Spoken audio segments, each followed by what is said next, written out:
Judicial commission बनाया जाए। ये कौन गद्दार हैं जिन्होंने मुल्क का खजाना लूटा है, जिन्होंने पाकिस्तान के 25 करोड़ काश्तकारों का हक छीना है, उनके बच्चों की ग़िज़ा छीनी है। अगर कोई शामिल होगा तो उनका अवाम गिरबान पकड़ेंगे। ये हुकूमत फेल हो गई है, नाकाम हो गई है। अभी तो इन्होंने जुडिशल कमीशन क्यों नहीं बनाया? मुझे अफसोस होता है, ये अवाम को मुंह दिखाने के काबिल नहीं है। खुदा की कसम सर, मैं अभी सीधा गांव से आ रहा हूं। यार क्यों झूठ बोलते हैं कौम के साथ, अवाम के साथ, इस हाउस के सामने? आपकी हुकूमत की कोई पॉलिसी नहीं है, आपकी हुकूमत की कोई नुक्ता नजर नहीं है। आपने खुद कहा है कि हम नहीं ले जुडिशल कमीशन बनाया जाए, जिन्होंने मुल्क को लूटा है, जिसने ज्यादती की है, उनको करारवा की सजा दी जाए। जी सवाल कीजिए। यहाँ कह दे कि यहाँ पंजाब में हुकूमत जो है वो लंबी तान के सोई हुई है।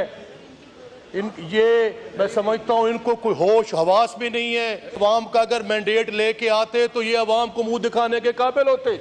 अस्सलाम वालेकुम नाज़रीन इकराम, आपको मुकम्मल वीडियो दिखाते हैं। आज एक मरतबा फिर से पाकिस्तान तहरीक इंसाफ के रहनुमा सनाउल्लाह मस्ती खेल कौमी असम्बली के अंदर आपे से बाहर हुकूमत को वो कुछ कह दिया कि खुदा ना सुनाए।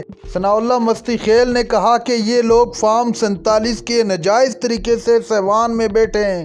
अगर ये जायज़ तरीके से आए होते तो ये अवाम को मुंह तक ना दिखा सकते। अवाम में जाने के काबिल नहीं है। अवाम इनके गिरबान फाड़ कर इनको रोड पे घसीटेगी। जी सप्लीमेंट्री सनाउल्लाह मस्ती खेल साहब।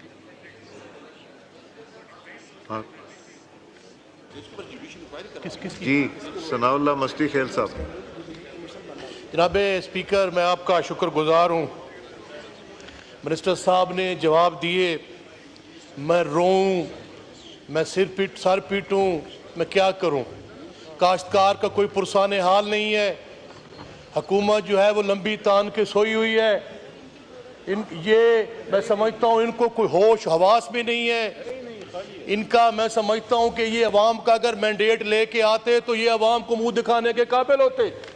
ये अवाम को मुंह दिखाने के काबिल नहीं है। खुदा की कसम सर, मैं अभी सीधा गांव से आ रहा हूं। परसों मैं गया हूं सर एक जगह फाता देने के लिए, काड़ती के पास। वहां काफ़ी लोग काश्तकार बैठे हुए थे। मैंने कहा बेटा कैसे गंदम बेच रहे हो? आखिर जी हम तो 6000 रुपए की ले रहे हैं जी। यार क्यों झूठ बोलते हैं कौम के साथ, अवाम के साथ, इस हाउस के सामने? आपकी हुकूमत की कोई पॉलिसी नहीं है, आपकी हुकूमत की कोई नुक्ता नजर नहीं है। आपने खुद कहा है कि हम नहीं खरीद नहीं सकते। आप किस मुंह से बात कर रहे हैं? आपने जो गंदम इंपोर्ट की है, और मौजूदा हुकूमत ने भी सर 70 अरब रुपए की गंदम इंपोर्ट की है, इस पे जुडिशल कमीशन बनाया जाए। ये कौन गद्दार हैं जिन्होंने मुल्क का खजाना लूटा है, जिन्होंने पाकिस्तान के 25 करोड़ काश्तकारों का हक छीना है, उनके बच्चों की ग़िज़ा छीनी है। अगर कोई शामिल होगा तो उनका अवाम गिरबान पकड़ेंगे।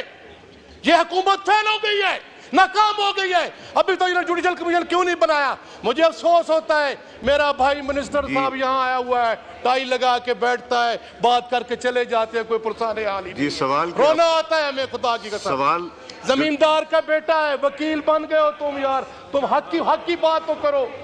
अब मैं चैलेंज करता हूँ पूरे हाउस को, मेरे साथ आए। मियां रियाज हुसैन पीरजादा बैठा है, जमींदार का बेटा है, जमींदार है वो बैठा है। वो हमारे बैठे हैं भाई पाकिस्तान पीपल्स पार्टी, सवाल कीजिए। जमींदारों की औलाद बैठे हैं। रशीद अकबर खान निवानी बैठा है। सवाल कीजिए। यहाँ कह दे कि यहाँ पंजाब में गंदों पर भी खरीदारी शुरू नहीं हुई। अमीर मुकाम बैठा है, अमीर मुकाम तो पहाड़ी इलाके के, वहां गंदम नहीं होती। तो ये जुल्म, मेरा कहने का मैं सर क्वेश्चन मेरा ये है कि स्पीकर साहब इस पे जुडिशल कमीशन बनाया जाए। जिन्होंने मुल्क को लूटा है, जिसने ज्यादती की है, उनको करारवा की सजा दी जाए। जी मिनिस्टर साहब। सर मेरे पास कोई ऐसा जादू नहीं कि मैं तकरीर का जवाब दूं, फिर मुझे 1.5 घंटे की तकरीर करनी पड़ेगी और मुझे भी डेस्क बजवाना पड़ेगा। अच्छा, काश वो सवाल करते, मैं उसका जवाब देता। सर तकरीर का जवाब तो नहीं हो सकता। मैंने ये बात तफसील के साथ, आप सुन लेना सर, आप सुन लें। मैं अगर मेरे भाई इससे खुश होते हैं मैं टाई खोल देता हूँ, उसके अलावा बताएं मैंने क्या क्या खोलना है। बात ये है नहीं, आप देखें, आप वो बात करें आप وہ بات کریں جی ایڈریس دا چیئر، آپ ایڈریس دا ایک چیئر، سنجیدہ اگر آپ ایک سنجیدہ معاملے کو serious issue. سنجیدہ معاملے کو آپ غیر سنجیدہ اور تماشا بنائیں گے تو اس کا جواب یہی ہے. میں نے عرض کی ہے میں خود کاشتکار کا بیٹا ہوں، میرے سے زیادہ نہیں پتا، آپ کو بھی اتنا ہی پتا ہے جتنا مجھے پتا ہے. میں نے عرض کی ہے کہ جو وفاقی حکومت نے مستی خیل صاحب 40% اضافہ کر سکتی تھی ہم نے کر دیا. ہم نے رقم جو تھی وہ قرض لے کے گندم خریدی اس لیے کہ جس حد تک وفاق زخموں پہ مرہم رکھ سکے رکھے. صوبوں کو وفاق ڈکٹیٹ نہیں کرتا. آپ اسی ایوان نے 18ویں ترمیم منظور کی ہے، صوبوں کا اپنا اختیار ہے. صوبوں نے وہ کہتے ہیں جی کہ ہم 460 ارب کا کسان پیکج دے رہے ہیں تاکہ وہ کمپنسیٹ کر سکے. گندم خرید کے 22% مارک اپ پہ رکھ کے جب فروخت کی جاتی تھی تو آٹے کی قیمت غریب آدمی کے لیے 6,000 سے تجاوز، 7,000 سے تجاوز، 8,000 سے تجاوز کرتی رہی ہے. آپ سب کو معلوم ہے اس بات کا. آٹے کی قیمت نیچے آئی، ذمہ دار پریشان ہے. اللہ بہتری کرے گا انشاءاللہ العزیز. ہم سب مل بیٹھ کے اگر کام کریں گے تو ہمارے کسان بھائی کے لیے بہتری ہوگی اور انشاءاللہ العزیز بہتری ہوگی، تقریروں سے نہیں ہوگی. سپلیمنٹری حسین طارق صاحب نہیں کرنے دیں اسد صاحب کرنے دیں. یہ بہت امپورٹنٹ ایشو کو ہم سیریس لے جائیں. جی اسد کیسر صاحب.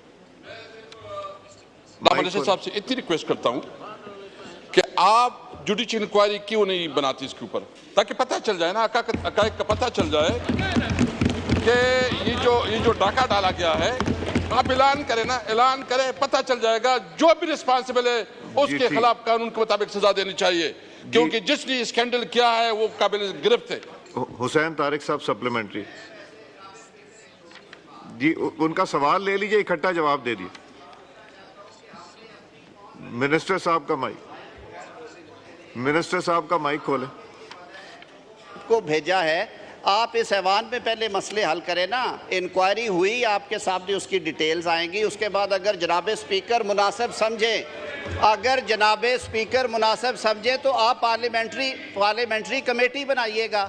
آپ کو اگر خود ہم بے توقیر کریں گے اور ہر چیز میں اپنی داڑھی کسی کے ہاتھ پہ دے کے کہیں گے کہ جی وہ کر دے، ان کا وہ کام نہیں ہے. آئین نے یہ کام آپ کو سونپا ہے، حکومت کو، ایگزیکٹو کو سونپا ہے، پارلیمان کو سونپا ہے. اپنے اختیار کی قدر کیجئے. کمیٹی بنانی ہے پارلیمان کی بنائیں.